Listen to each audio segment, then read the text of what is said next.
AI से generate किया हुआ कंटेंट के ऊपर अब नरेंद्र मोदी सरकार को गंभीरता से विचार करना चाहिए और इन चीज के ऊपर सरकार को तुरंत और गंभीर एक्शन लेना चाहिए। नमस्ते दोस्तों, मैं हूं मुकेश सरण, आप सभी का स्वागत करता हूं। दोस्तों, पायल गेमिंग का तो नाम आपने सुना ही होगा। उनका एक एमएमएस एआई द्वारा जनरेट किया हुआ जो सोशल मीडिया पे वायरल किया जा रहा है और पायल गेमिंग की छवि को धूमिल किया जा रहा है, जबकि वो वीडियो पायल गेमिंग का है ही नहीं, क्योंकि एआई द्वारा फेक कंटेंट बना के वो डाला गया है। इससे तो किसी की भी आप मानसिक हालत खराब कर सकते हो, वो किसी भी ट्रॉमा में जा सकता है, वो सदमे में जा सकता है, या अपने जीवन के साथ वो कुछ भी कर सकता है। शायद आप उसको इतना उकसा दो कि शायद सुसाइड तक चीज़ें पहुंच जाएं। तो जो पायल गेमिंग का वीडियो जो एआई द्वारा जनरेट करके फेक बना के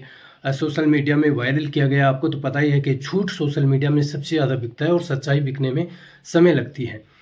एलविश यादव से लेके रजत दलाल से लेके सभी लोग अपने इंस्टाग्राम स्टोरी पे और पायल गेमिंग के लिए स्टैंड ले रहे हैं और उनके सपोर्ट में खड़े हैं, और एआई के ऊपर सरकार को अब कदम उठाना चाहिए।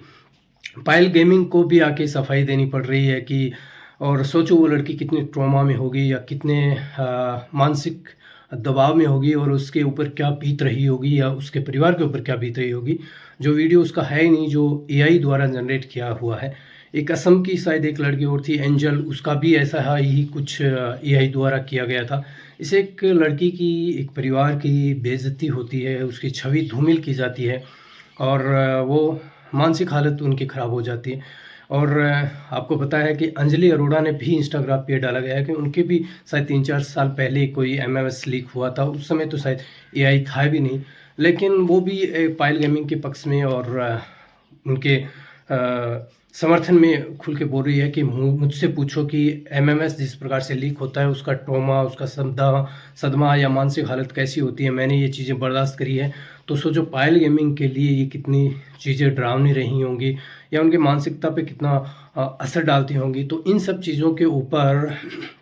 सरकार को गंभीरता से ध्यान देना चाहिए कि एआई द्वारा जनरेट किया हुआ कंटेंट,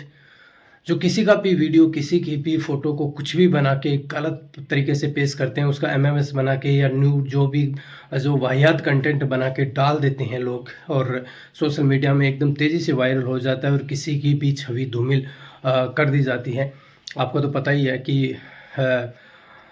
एआई द्वारा बहुत ऐसे हैं कि किसी को भी, मान लो 2 व्यक्तियों को किस करते हुए दिखा देते हैं, 2 व्यक्तियों को कुछ भी करते हुए दिखा देते हैं एआई द्वारा, और किसी की भी एआई द्वारा से मानसिक स्थिति खराब कर दी जाती है। तो सरकार को तुरंत इस चीज़ के ऊपर, नरेंद्र मोदी सरकार की बहुत बड़ी जिम्मेदारी बन जाती है कि एआई के ऊपर आप विचार करें गंभीरता से, एआई के ऊपर आप एक्शन लें और जो भी ये चीज़ें हो रही हैं, कर रही हैं, उनको पकड़ा जाए और इस चीज़ के ऊपर एक्शन लिया जाए। वरना तो ये तो जेनजी ग्रुप 18 साल के, 20 साल के, 25 साल के जो युवा हैं, फिर तो उनको मतलब उनके तो बहुत ही ख़राब दिन आने वाले हैं। फिर तो अगर इस तरह की परिस्थिति रही तो किसी को भी कुछ भी अगर आप ब्लैकमेल करने की कोशिश कर रहे हो ये द्वारा फेक कंटेंट जनरेट करके, और किसी को भी मानसिक हालत से आप